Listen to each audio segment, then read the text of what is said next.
What's up, guys? Welcome to another edition of Tarun's Thoughts. My name is Tarun Shetty. This is my bedroom. Hope everyone's having a great day. Hey, good news. Mayor Garcetti just eased up the lockdown restrictions. You can go shopping. You can go buy things you don't need at the Beverly Center. You can go hiking at Runyon Canyon with 18-year-old TikTok influencers. I mean, it's a magical wonderland here in Los Angeles. Somebody left a comment on my YouTube page. Akash? Sorry, brother. Hey, thanks for following me for all these years. I do appreciate it. But he asked me, how come I don't do videos in Hindi or Thulu? Thulu is the language that we speak. You know, my community, Indian community, speak. We're from Bangalore.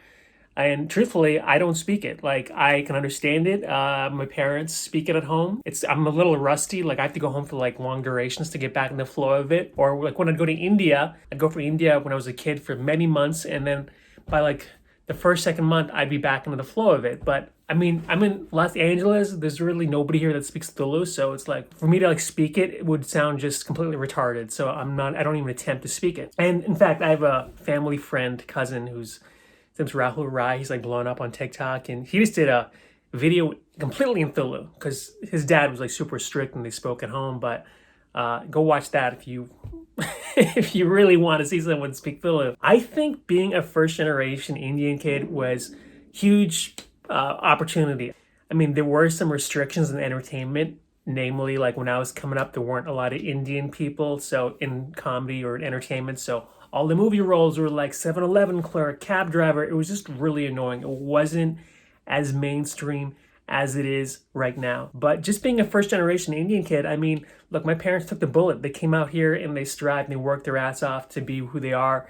And I got to grow up almost as like a witness to everything that was going on. I think this is what it's like for other Indian kids. I don't know for sure, but in New England, they would have like these like dinners like once a month where every Indian family would congregate and kind of keep that culture alive, you know, and they'd wear their saris and, you know, talk about whatever, Mumbai. I don't know what, we would just play video games, honestly, because that's what first generation Indian boys would do. But when I got to California, that's really when I saw like the disparity. Like, I mean, I'm going to categorize it like this. Like there were two types of Indians.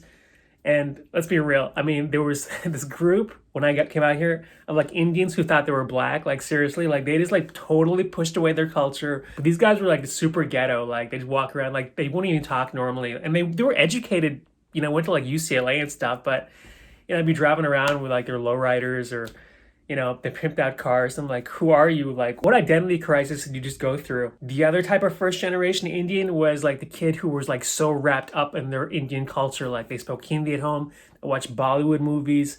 I mean, honestly, they were kind of socially awkward to talk to because I feel like their parents kind of sheltered them from American culture. It was just weird. I felt like I was caught in between these two worlds here. Like there's like the traditional first generation person and there's like the black first people are confused, and I'm just a kid from New Hampshire who grew up, you know, here trying to figure out my thing. I would go to India when I was a kid for like summers for a couple months. I'd go to Mumbai where my dad's from, and I'd go to Mangalore where my mom's from, and you know, we would just hang out there and people were like, oh my god, that's so cool you went there to India and like ride elephants, someone play with cows.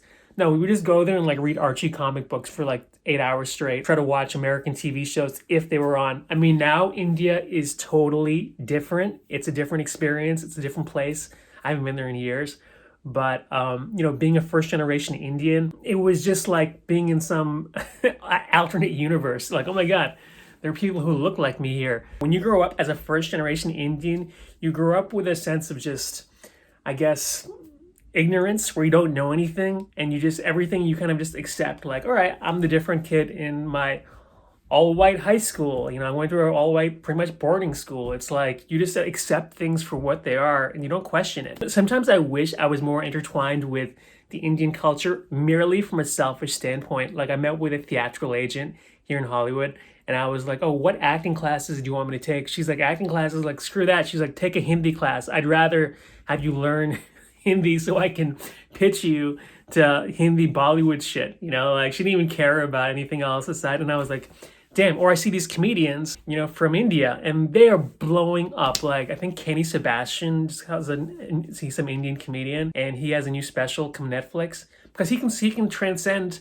you know, English and Hindi. And I get it. Like India, like they want to see people who are indigenous speakers of their language. And I'm not that guy. Like, I feel like I'm a better comedian than most of those guys, but I don't speak Hindi. I can't be that guy like Veer Das, like 20-minute monologues in whatever language they're speaking. I feel like I'm kind of stuck in no man's land, sometimes being a first generation Indian. But I've also learned just through my own spirituality that who I am is who I am. Like, why should I try to change anything? In fact, that was a big deal a couple days ago. I was thinking about, I was like, you know what? The only thing I've truly made that has been successful, was Desi OC, like years ago, because it was for an audience, right? It was for like a Desi audience. And I was like, I'm really not making anything for an audience anymore. I'm not doing like political stuff for like political people. I'm not doing sci-fi movies or horror movies for like film. I'm just making things that make me laugh. And I'm like, I'm really not targeting anybody, which is probably why my shit's not going viral anymore. And I was like, well, what do? Do I just try to placate and try to be somebody that I'm not? Even my books, I was like, well, do I just write like a young adult novel and try to crack that market? But then I was like, well, I'm really not being myself. And I really inherently feel like who I am is good enough. Like, I have to double down on being this first generation Indian kid from New Hampshire who grew up with white kids, who has this weird Adam Sandler fetish and now makes videos and writes books, and it is what it is. I used to be friends with Russell Peters. He's more of like an acquaintance now, but I remember, I don't think he speaks any languages, and I felt like he blew up because he was himself. Like, it's a very mainstream act, but he's himself. Like, he never really tried to change himself.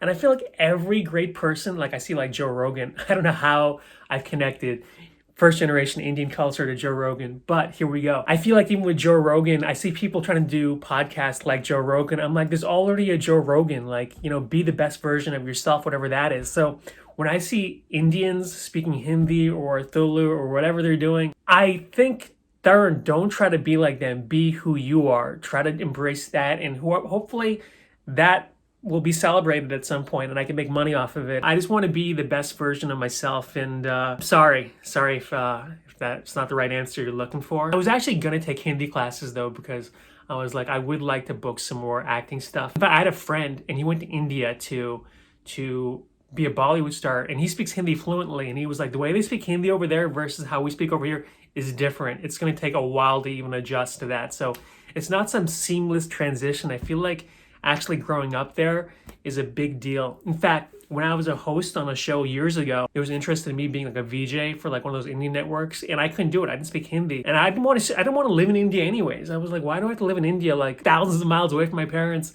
when I'm trying to crack here? Like, I'm an American, I'm an Indian American. People have said, Darren, go to England, go to London as a big Indian market. But I was like, I don't want to go to London. And it doesn't matter if it's like Hindi or English with a British accent. Like, I'd rather make it here, whatever that means. And until that happens, I don't know, just keep doing what I'm doing. Talking on my phone and wishing you a great week. Thanks for watching, guys. Take care.